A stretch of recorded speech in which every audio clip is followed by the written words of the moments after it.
Bharat England మధ్య జరుగుతున్న 3 వన్డేల సిరీస్లో భాగంగా తొలి వన్డేలో గెలిచిన భారత్ రెండో వన్డేలో ఓటమి పాలైంది. టాస్ ఓడి ముందుగా బ్యాటింగ్కి చేసిన టీమిండియా 44 ఓవర్లలో 233 పరుగులకు ఆలౌట్ అయింది. విరాట్ కోహ్లీ, శ్రేయస్ అయ్యర్ క్రీజులో ఉన్నంతసేపు ఇంగ్లాండ్ ముందు భారీ స్కోర్ గ్యారంటీ అనుకున్న సమయంలో విరాట్ కోహ్లీ అవుట్ కావడంతో వరుస వికెట్లు కోల్పోయిన టీమిండియా ఇంగ్లాండ్ ముందు అనుకున్నంత టార్గెట్ పెట్టలేకపోయింది.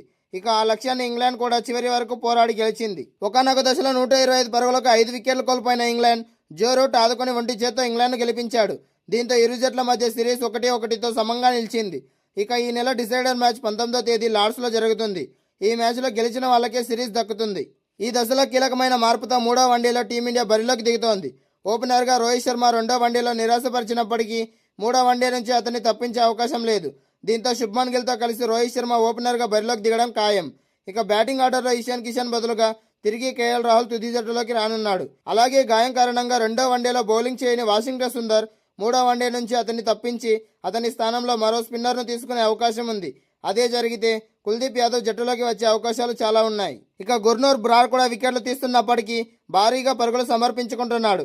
ఈ క్రమంలో అతన్ని పక్కన పెట్టి హర్షదీప్ సింగ్ లేదా ప్రిన్స్ యాదవ్లలో ఒకరికి చోటు దక్కే అవకాశం ఉంది. మొత్తంగా నా అంచనా ప్రకారం 3వ వన్డే కోసం టీమిండియా తుది జట్లు ఇలా ఉండే అవకాశం ఉంది. శుభ్మాన్ గిల్, రోహిత్ శర్మ, విరాట్ కోహ్లీ, కేఎల్ రాహుల్, శ్రేయస్ అయ్యర్, శివం దుబే, అక్షర్ పటేల్, కుల్దీప్ యాదవ్, జస్ప్రీత్ బుమ్రా, ప్రసిద్ కృష్ణ, అలాగే హర్షదీప్ సింగ్ లేదా ప్రిన్స్ యాదవ్. భారత్ ఇంగ్లాండ్ మధ్య జరిగిన రెండో వన్డే మ్యాచ్లో ఇంగ్లాండ్ గెలవడంతో సిరీస్ సమమైంది. అయితే ఈ మ్యాచ్లో భారత్ ఓటమి కంటే కూడా మ్యాచ్ జరుగుతున్నంతసేపు సోషల్ మీడియాలో రోహిత్ శర్మ రిటైర్మెంట్ వార్తలపైనే విపరీతంగా చర్చ నడిచింది. ఇండియన్ ఎక్స్ప్రెస్కు చెందిన ఒక జర్నలిస్ట్ రోహిత్ శర్మ త్వరలోనే వన్డేల నుంచి రిటైర్డ్ అవ్వబోతున్నాడని, లార్డ్స్ మైదానంలో జరగబోయే 3వ వన్డేనే అతనికి చివరి మ్యాచ్ కానుందని ఒక కథనాన్ని రాసుకొచ్చాడు.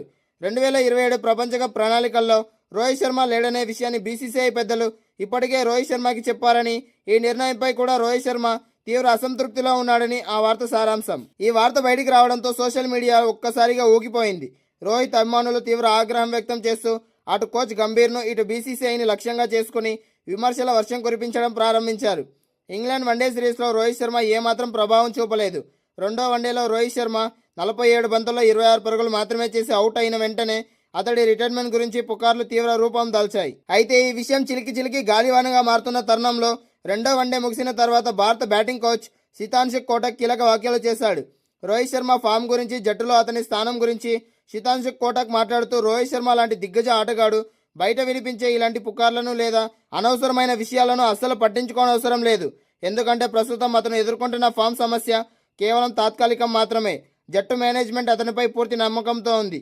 త్వరలోనే అతడు పూర్వ వైభవాన్ని అందుకుని జట్టును ముందుండి నడిపిస్తాడు. రోహిత్ శర్మపై ఎటువంటి ఒత్తిడి లేదు. అతడిని ఎవరు రిటైర్డ్ అవ్వమని బలవంతం చేయడం లేదని పేర్కొన్నాడు. అంతేకాకుండా రోహిత్ శర్మ ప్రస్తుత వైఫల్యం కేవలం ఒక చిన్న లయ తప్పడం మాత్రమేనని, అంతేకాని అతని ఆటతీరులో శాశ్వత క్షీణత ఏమీ లేదని కోచ్ గట్టిగా సమర్థించారు. జట్టు మేనేజ్మెంట్ రోహిత్ శర్మకు ప్రపంచ కప్ ప్రణాళికల్లో తాను లేడనే విషయాన్ని చెప్పేసిందనే వార్తలను శితాంశు కోటక్ తీవ్రంగా ఖండించాడు. రోహిత్ శర్మ సామర్థ్యంపై కోచింగ్ స్టాఫ్కు ఎలాంటి సందేహాలు లేవని చెబుతూ, రోహిత్ శర్మ ప్రస్తుత ప్రదర్శన కేవలం ఒక చిన్న ఒడిదుడుకు మాత్రమే. రాబోయే లార్డ్స్ వన్డే మ్యాచ్లో అతను తనదైన దూకుడు స్టైల్లో బ్యాటింగ్ చేసి మళ్లీ ఫామ్ అందుకుంటాడనే నమ్మకం మాకుందని స్పష్టం చేశాడు. ఈ వివరణతో రోహిత్ శర్మ రిటైర్మెంట్ పుకార్లకు ప్రస్తుతానికి తెరపడింది. అలాగే అభిమానుల్లో నెలకొన్న ఆందోళన కూడా కాస్త సద్దుమణిగింది.